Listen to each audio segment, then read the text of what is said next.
All right, hi there. Welcome to MSL 102, Lesson 02 on basic components. And this is all part of the team and squad tactics lessons that are part of the 102 curriculum. Now, typically this basic components lesson is actually a little bit longer, and it covers the entire squad and team with everybody that's involved. For this lesson, we're just going to talk about the squad and the squad leader. So there'll be a follow-on video that you can watch that actually dives into the team members, and the different things that they do within a fire team. My name is Captain Silver Beatty. I'm an APMS with the University of Montana Grizzly Battalion, and I'm going to be leading you through this lesson today. Now, if you've watched any of my videos, you probably already know that QR code right down there. It's going to take you to a live website version of this exact same lesson that you can go through on your own time, that you could take notes off of, and then even more so, there are some additional clickable links and videos in a lot of my own videos that you could click on for additional resources or other things that might benefit you. So let's just dive right into this one. So like I said, there's going to be some clickable links there. For this particular lesson, there's a student read ahead. It's going to be a long document of some Army doctrine that just dives a little bit deeper into this lesson as a whole. And of course, there's also going to be a link to this exact YouTube screencast that you can always go back to as well. So why does this lesson matter? Well, understanding the basic components of an infantry rifle squad is actually crucial to your success as a future Army lieutenant. Even though you're not necessarily part of a squad, you're going to be in charge of quite a few of them, right? So you'll be responsible for leading platoons, mastering the roles, weapons, and responsibilities of fire teams and infantry squad members, and that prepares you to make confident, informed decisions in high-pressure situations. Now, this foundational knowledge that you'll find in this lesson and the follow-on lesson ensures that you can actually effectively lead, support, and protect your soldiers in any kind of mission that you find yourself in. So, as we dive right into talking about the basic components of teams and squads, I want you to look at this quick quote here by Phil Jackson, former NBA coach. He says, "The strength of the team is each individual member. The strength of each member is the team." Now, have you heard that quote before? Well, what do you think? What does this quote actually mean? Well, essentially it's saying that the team is stronger when it harnesses the power of each of the individuals who make it up. So the individual then becomes the most powerful when they act as part of the team. Really, it's saying that an individual can't be successful on their own without their team, and a team can't be successful without the work put in from all of the individuals. Makes sense, right? Pretty self-explanatory. So how do we know that the abilities of the individuals can actually make the team stronger? Well, the stronger each individual is, the stronger the team becomes. Typically, right? Pretty common sense. To put it another way, if individuals aren't capable of performing their own independent roles and satisfying their responsibilities, the whole team's going to fail. So then how is the strength of the individual dependent on the team? Well, if a team is operating poorly, individuals often end up bearing the weight unequally, which can lead to them getting hurt, burnt out, just kind of over it, right? Have you ever been one of those people that was left to do a lot of the work that you thought 4 or 5 of you were going to end up working on? It sucks. So then how can the strength of the team actually benefit the individual? Well, when the team relies on individuals for its collective strength, that's great. But there's also going to be times when team members will need to rally around one or more team members.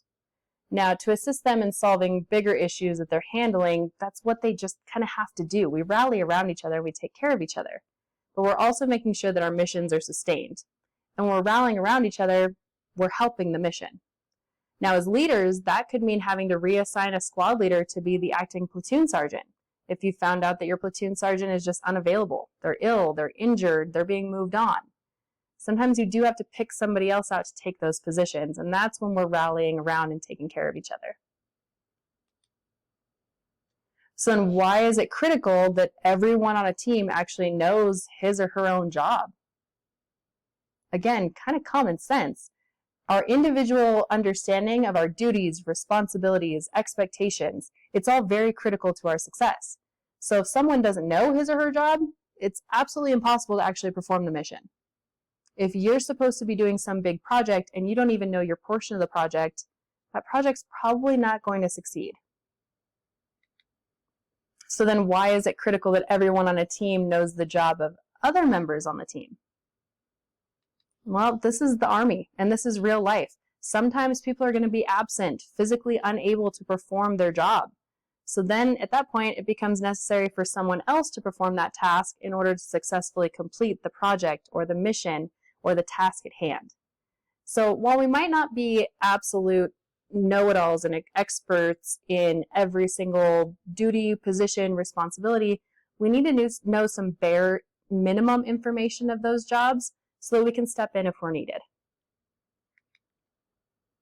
All right, so now that we've got our mindset in the right place about how teams and individuals all work together, by the end of this time with me in this short lesson, all I want you to be able to know is the composition of an infantry rifle squad.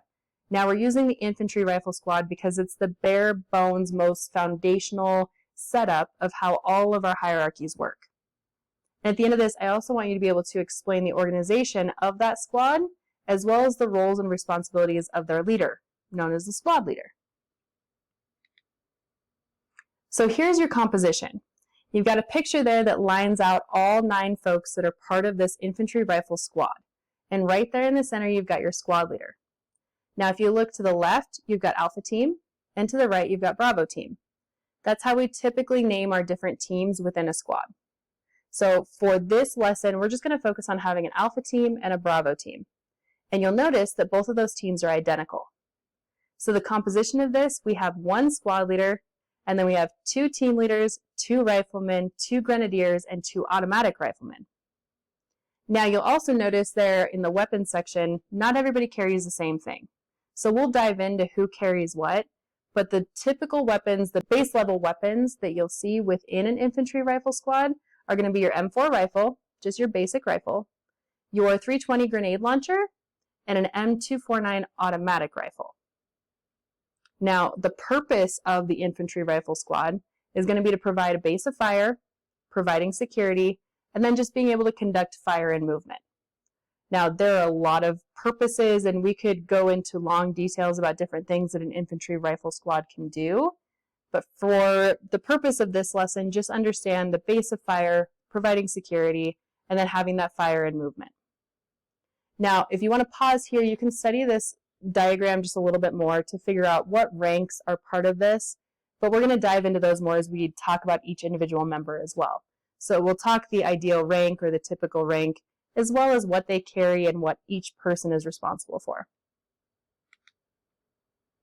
Like I said, in this particular video, we're only focusing on the squad as a whole and their leader, the squad leader. So who is that person? Well, they're the primary leader of the squad, of course. They're the tactical decision maker. They're really the trainer and mentor for the other 8 members of the squad. They're the communicator, a discipline enforcer, resource manager. They're a role model because they're the highest ranking in that squad, so they're kind of the person that all other 8 people are looking up to. And they're the problem solver. So you can see that list, there's a lot of responsibilities that come with just being the squad leader in general. And that's why squad leaders typically have a decent amount of time and experience in the Army before they reach that particular authoritative position. Now, they do have some key duties and responsibilities, both in and out of tactical situations. So in tactical situations, they're going to control the maneuver of that squad, so the movement. They're in charge of telling them where to go, which way and which direction, how fast, things like that. They're also responsible for training the squad on individual, so person-to-person tasks, and collective tasks, which are done at a full team or squad level. They manage all the logistical and administrative requirements of those other 8 people as well as themselves. They have to maintain accountability and responsibility of their soldiers and their equipment. And there's a lot of equipment involved. They are the ones that are supposed to submit requests for awards, decorations, other recognitions for their squad mates. They supervise the maintenance of all the squad's weapons and equipment, so they're in charge of making sure that everybody's taking care of their stuff. They also inspect the conditions of those weapons, their soldiers' clothing, their equipment, etc. and they keep their boss, the platoon sergeant, and their platoon leader updated on any status changes to the squad. Now, you'll see there in bold, the bottom bullet, to me is one of the most important things to remember. That squad leader is responsible for the health and welfare of both the soldiers that they're responsible for, as well as their dependents, their spouses, their children, their families. It's very important that they're actually putting that and taking care of their people as one of their main priorities. So what do you think? How is that squad leader able to maneuver and control the squad? What do you know about Army military tactics? Well, they have two subordinate leaders, right? Alpha team, Bravo team, they each have team leaders. And that kind of frees them up to maneuver, control the entire squad through them. So they actually maneuver them and conduct that control through two other people. That way, his or her span of control is over just those two people, and each team leader actually maneuvers their own team. And that's really how they control that, how they move that, how they're responsible for the maneuver. They're not telling 8 people how to move, they're telling 2 people. And then those 2 people tell their people. So that's really all there is for this part of the lesson. Just the squad, basic components, weapons, their purpose, and the squad leader's duties and responsibilities. So let's see how much you caught on this. The standard infantry squad is made up of what? How many squad leaders, team leaders, riflemen, grenadiers, and automatic riflemen? Well, hopefully you're marking that third one down there. It's 1 squad leader and then 2 of everybody else, for a total of 9 people.